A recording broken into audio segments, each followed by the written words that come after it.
So hello guys, welcome back to the another video. और आज की इस वीडियो में मैं बात करूंगा एजुकेशन लोन से रिलेटेड, क्योंकि इंडिया में एजुकेशन लोन लेना इतना इजी नहीं है और काफ़ी ज़्यादा स्ट्रेसफुल मोमेंट होता है उस टाइम पे, क्योंकि बहुत सारी चीज़ें माइंड में चल रही होती है। और अगर आपके पेरेंट्स अगर एजुकेटेड हैं या उन लोगों को ऑलरेडी मतलब फाइनेंशियल बैकग्राउंड से हैं या उनको समझ आती है फाइनेंशियल बैकग्राउंड या एजुकेशन लोन किस तरीके से लेना है, अगर उनको सारा प्रोसेस पता होता है तो, या आपके किसी फ्रेंड को या इवन रिलेटिव को अगर थोड़ा बहुत भी प्रोसेस पता होता है तो काफ़ी लाइफ इजी हो जाती है एजुकेशन लोन लेने के लिए। लेकिन इसमें मैं आपको काफ़ी सारे पॉइंट बताऊंगा कि आपको क्या करना चाहिए और क्या नहीं करना चाहिए, और अपनी थोड़ी बहुत स्टोरी भी बता दूंगा जिससे आप रिलेट कर पाओगे कि काफ़ी सारी चीज़ें मैंने मिस्टेक की थी, वो सारी मिस्टेक्स आप मत करना, तो आपको काफ़ी सारी चीज़ों में हेल्प हो जाएगी। तो चलो वीडियो को स्टार्ट करते हैं। एजुकेशन लोन के लिए अब्रॉड में आप तभी अप्लाई कर सकते हो जब आपके पास कंडीशनल ऑफर लेटर या फिर ऑफर लेटर किसी भी यूनिवर्सिटी से जो कि ऑथराइज्ड है, या किसी भी अब्रॉड यूनिवर्सिटी से अगर आपको ऑफर लेटर वगैरह या कंडीशनल या अनकंडीशनल ऑफर लेटर मिलता है, तब आप जाके बैंक में, यही नॉर्मल प्रोसेस होता है and the same process I have followed as well, कि आप ऑफर लेटर अपना लेके बैंक टू बैंक जाके विजिट कर सकते हो। और सपोज करो आप एनडीएफसी या बैंक पे जा रहे हो या पब्लिक बैंक या प्राइवेट बैंक में जा रहे हो, जैसे कि प्राइवेट बैंक आपको पता है ICICI, HDFC या बहुत सारे अदर बैंक है, और जो पब्लिक बैंक है जैसे SBI हो गया या पंजाब नेशनल बैंक हो गया या बैंक ऑफ बड़ौदा, बहुत सारे पब्लिक बैंक भी है, सेंट्रल बैंक वगैरह, तो इनमें भी जा सकते हो। अब देखो, दो तरीके के लोन होते हैं। आपको एजुकेशन लोन लेना है तो उसमें भी सिक्योर्ड और अनसिक्योर्ड। जो सिक्योर्ड लोन में आपको या तो आपके मतलब फ्लैट या कुछ भी जो है, सिक्योर्ड में मतलब आपको कुल मिला के कुछ ना कुछ प्रॉपर्टी या कुछ ना कुछ एज अ सिक्योरिटी उनके बैंक के पास रखना पड़ता है। तो इसमें अगर आपकी फ्लैट हो गया या घर हो गया या फिर रजिस्ट्री वाला घर हो गया, उसमें आपकी वैल्यू वगैरह, आपकी प्रॉपर्टी की वैल्यू बनती है, उसके बेस पे आपको लोन दे देते हैं। तो उसमें भी मेरे ख्याल से 1.5 करोड़ तक का आपको लोन, एजुकेशन लोन सिक्योर्ड पे मिल सकता है। अब बात आती है कि अनसिक्योर्ड लोन में। तो अनसिक्योर्ड लोन में देखो, आपको आपकी सैलरी या फिर आपका जो को एप्लीकेंट बनेगा उस एप्लीकेंट, मतलब को एप्लीकेंट की और को एप्लीकेंट की दोनों की फाइनेंशियल डॉक्यूमेंट अच्छे होने चाहिए, जो ITR भरते होना चाहिए।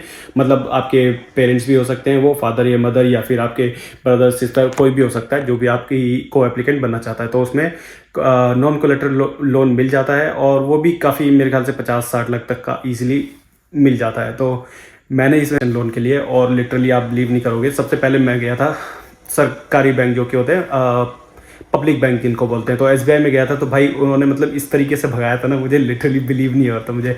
फिर मैं गया था बैंक ऑफ बड़ौदा में। बैंक ऑफ बड़ौदा वालों ने भी मेरे साथ मतलब काफ़ी रूड ही बिहेव किया था, क्योंकि मैं सिर्फ कंडीशनल ऑफर लेटर लेके गया था और सारे अपने ओरिजिनल पासपोर्ट या आधार कार्ड वगैरह लेके गया था, पैन कार्ड वगैरह। तब भी उन्होंने मतलब ठीक से प्रोसेस वगैरह कुछ समझाया नहीं, और काफ़ी ज़्यादा हेडेक हुआ।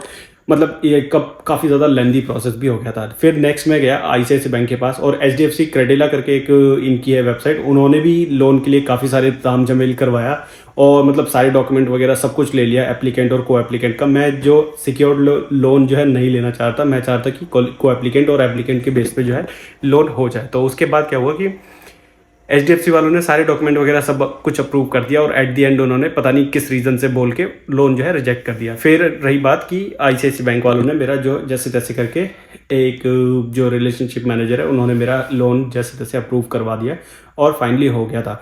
तो एजुकेशन लोन का देखो बेनिफिट भी है, क्योंकि जब आप एजुकेशन लोन लेते हो तो उससे आपके लिविंग एक्सपेंस जो हम लोगों को शो करने पड़ते हैं UK गवर्नमेंट को, या अगर आप किसी और कंट्री के लिए भी अगर एजुकेशन लोन ले रहे हो, तब भी आपको जो है UK मतलब अपनी कंट्री को जो है अपनी फाइनेंशियल डॉक्यूमेंट के लिए दिखाना पड़ता है कि आपके पास सफिशिएंट फंड है, तब जाके आपको वीज़ा जो है अप्रूव होता है। तो इससे क्या होता है कि एजुकेशन लोन जब आप लेते हो तो आपका जो लिविंग एक्सपेंस प्लस में यूनिवर्सिटी की फीस दोनों कवर हो जाती है। तो इससे जो आपके वीज़ा अप्रूवल के चांसेस है वो काफ़ी ज़्यादा 100% के करीब हो जाते हैं। तो ये एक बेनिफिट बहुत अच्छा होता है एजुकेशन लोन लेने के लिए। और इसमें देखो दो तरीके का होता है कि आप या तो एजुकेशन लोन लेते ही आप अपना EMI वगैरह स्टार्ट करवा सकते हो, और ये डिपेंड करता है कि आपने कौन सी बैंक से लिया है, पब्लिक या प्राइवेट। या चीज़ आपको ध्यान जो रखनी पड़ती है वो है कि आपको कितने % पे इंटरेस्ट मिल रहा है। तो अगर आप प्राइवेट बैंक से लेते हो तो आपको 9.5 से 10 या 11% पर एनम के बेस पे आपको जो है इंटरेस्ट हो सकता है। डिपेंड करता है आपकी बैंक और आपकी जो जो एलिजिबिलिटी है और क्राइटेरिया है उसके बेस पे हो सकता है कि आपको कम या ज़्यादा पे मिले, बट बेसिकली 9 to 12% के बीच में एजुकेशन लोन मिल जाता है। प्लस में अगर आप पब्लिक बैंक से लेते हो तो आपको 6.5 या 5.5 से लेके 10 तक तो मिनिमम मिल ही जाता है। तो पब्लिक बैंक में सस्ता होता है क्योंकि वो आपको सिक्योर्ड लोन ही देते हैं, और वो भी 7 लाख तक का सिक्योर्ड लोन होता है, मतलब 7 लाख तक का अनसिक्योर्ड लोन होता है। उसके ऊपर अगर आप जाते हो, मतलब 20 लाख या 30 लाख का लोन या उससे भी अब जाते हो तो आपको सिक्योरिटी देनी ही पड़ती है। विदाउट सिक्योरिटी आपको जो है पब्लिक बैंक से लोन में नहीं मिल सकता 7 लाख से ज़्यादा का। तो मेरे को तो यही पता लगा था जितना मैंने रिसर्च किया था। और भाई इन सब प्रोसेस में काफ़ी ज़्यादा टाइम लग जाता है, पूरा सारे डॉक्यूमेंट वगैरह लेके जाओ का, और बैंक टू बैंक जाके विजिट करो, अपना ऑफर लेटर दो, सारी चीज़ें एक्सप्लेन करो। ये मतलब एक इतना ज़्यादा हेक्टिक प्रोसेस है कि मैं पूरा एग्जॉस्ट हो गया था। पूरा 1 to 2 मंथ का मेरे को प्रोसेस लग गया था। और जो मेरी जैन 22 से जो क्लासेस थी, मैं आया था फैब में, तो मतलब पूरा इसकी वजह से ही मेरा 1 से 2 महीने खराब हो गए थे क्योंकि लोन कहीं से रिजेक्ट हो रहा था, कहीं डॉक्यूमेंट सबमिट कर रहे थे, और इतना सारा हेक्टिक प्रोसेस था कि काफ़ी ज़्यादा डिले हो गया था मेरा सारा प्रोसेस में। इसके सॉल्यूशन की बात कर लेते हैं कि देखो, जब भी आप एजुकेशन लोन लेते हो तो मेक श्योर कि आप अपनी सारी फैमिली को इन्फॉर्म कर लो, मतलब एटलीस्ट अपने पेरेंट्स को तो इन्फॉर्म करो। उनको पता होना चाहिए कि आपने एजुकेशन लोन लिया है और कितने % पे लोन लिया है, कौन सी कंपनी से या कौन से बैंक से लोन लिया है। तो ये सारी इन्वॉल्वमेंट उनकी हो तो अच्छा है। आपको ये भी पता होना चाहिए कि आपकी इंस्टॉलमेंट कितनी जाएगी मंथली, कितने साल के लिए है, और कितने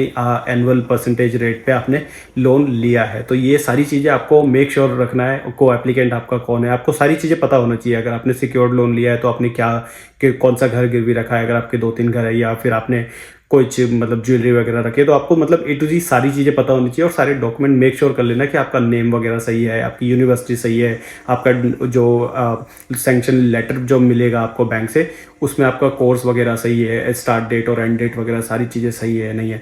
ये मैं इसलिए बोल रहा हूँ क्योंकि बहुत सारे स्टूडेंट मिस्टेक करते हैं, मैंने भी काफ़ी सारी मिस्टेक की थी। तो आप इन सब चीज़ों को कंसिडर करते हुए काफ़ी सारी चीज़ें समझ भी सकते हो, और ये सारी चीज़ें आपको काफ़ी ज़्यादा हेल्प भी करेंगी।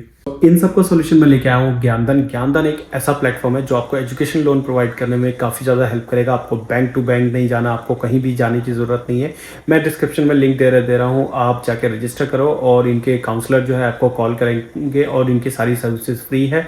इन्होंने काफ़ी सारे NBFC, international landers, public plus private banks के साथ काफ़ी टाई अप कर रखा है, और ये जो है कोई भी चार्ज आपसे नहीं करते हैं। आपको घर बैठे सर्विसेज भी दे सकते हैं, प्लस में आपको ये पर्सनल काउंसलर भी असाइन करेंगे। ज्ञानधन ने ऑलरेडी 15,000 से ज़्यादा स्टूडेंट्स की ऑलरेडी हेल्प कर चुके हैं, और प्लस में 5,000 करोड़ से भी ज़्यादा एजुकेशन लोन का डिसबर्स करवा चुके हैं। तो आप इनकी सर्विसेज जाके अवेल कर सकते हो। डिस्क्रिप्शन में मैंने लिंक दिया है, आप जाके रजिस्टर करो। इनका AI बेस्ड जो मॉडल है वो आपको बता देगा कि आप कितने लोन के लिए एलिजिबल हो, तो जाके चेक करो। बता दिए, आपको कोई भी क्वेरी हो या कोई भी क्वेश्चन हो रिलेटेड टू लोन, मेरे को आप कमेंट सेक्शन में टेक्स्ट कर सकते हो। प्लस में अगर आपको कुछ भी इंक्वायरी है ज्ञानधन से रिलेटेड, उसका लिंक भी मैं डिस्क्रिप्शन में दे रहा हूँ। तो आज की वीडियो के लिए इतना ही, मिलते किसी और वीडियो में, तब तक के लिए बाय बाय।